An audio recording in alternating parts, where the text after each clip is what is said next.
In today's Fox RX, a surge in plastic surgery, male and female, young and old. More and more people are going in for a little nip and tuck, or perhaps more.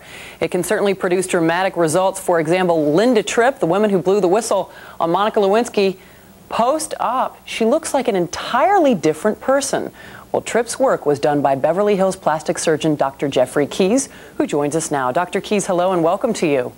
Hi, Lori, how are you? Nice to be here. I'm fine. Nice to have you here. Okay, kind of a surprising statistic, 25% more plastic surgery in 2000 than in 1999, according to the American Society for Aesthetic Plastic Surgery. First of all, are you surprised by this number, and why is it on the rise? No, I'm not surprised at all. I think part of the reason it's on the rise is that there are more, certainly, doctors doing cosmetic surgery and plastic surgery, and there's a bigger demand because of the types of results that are being achieved.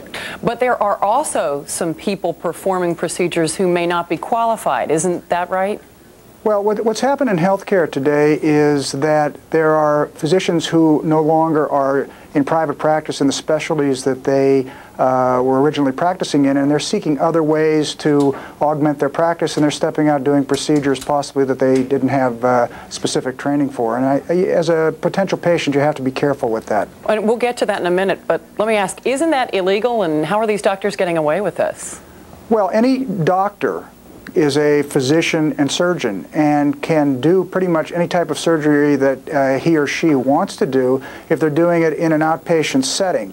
It's when they do it in a hospital that credentialing comes into play, and then they wouldn't be allowed to do it. But if someone has a surgery center and it's credentialed, they can pretty much do what they want as long as it's not life-threatening from the standpoint of open heart surgery or gallbladder surgery or something like that. Right. You certainly wouldn't want your dermatologist doing that. But could a dermatologist, say, perform liposuction? There are dermatologists performing liposuction, yes. Okay. And that's not of concern to you at all?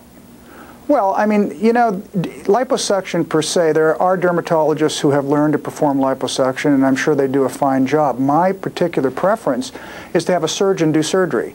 In my field, plastic and reconstructive surgery, it takes about 7 years of surgical training after 4 years of medical school in order to learn to do these procedures. And I think you should have a surgical background. And obviously, you want to make sure you are getting someone who knows what they're doing. How do you go about finding someone who is accredited, who is reputable?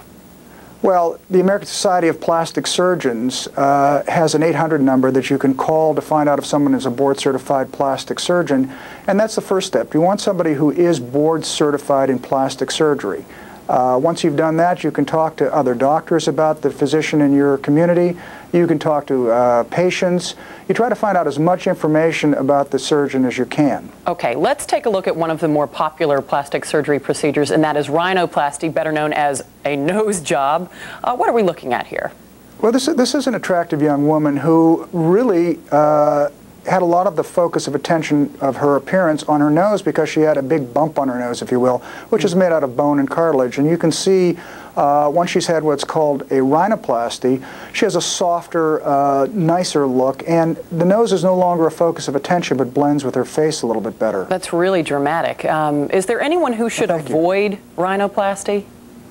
Well, there are specific indications for rhinoplasty, and those have to be reviewed with the surgeon relative to breathing and appearance problems. It's all intermingled, so it's kind of between the doctor and the patient whether or not they're a good candidate. Okay, let's talk about now laser surgery. This is something that's a bit newer. How does this work?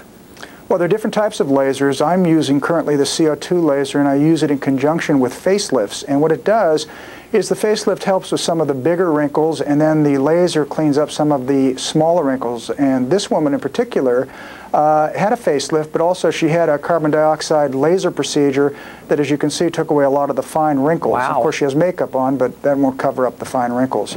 And it brought her personality out. She's a wonderful, wonderful gal. Good grief. I mean, it really is like looking at two different people. Is laser itself a fairly quick procedure if you don't have the facelift to go along with it? It takes probably about an hour to do laser, but there are significant post-operative regimens that have to be adhered to prevent infection. It is a burn of sorts. It's a controlled burn. So it's a prolonged 10-day post-operative course, and patients have to be prepared for it. Okay, let's take our final look at the full Monty, so to speak, a full facelift, if we could look at some results here. I know that facelifts are becoming much more popular, but this takes lots of recovery time, doesn't it? Not really. The wounds are usually healed fairly well within 2 weeks. Sutures come out after the end of a week. There's swelling that can occur up to 4 to 5 months, but after about 3 or 4 weeks, someone can be out in public and they won't have the full result, but they'll look pretty good. This is an example of a younger woman who just wanted a little bit of the neck tightening.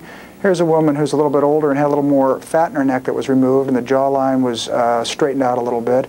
And then the final picture is somebody who's elderly and really with it, bright woman, and just wanted to look her age more than look wrinkled. Dramatic results. All right, Dr. Geoffrey Keys, plastic surgeon, joining us from Beverly Hills. Thank you. And the big tip is find a board-certified plastic surgeon.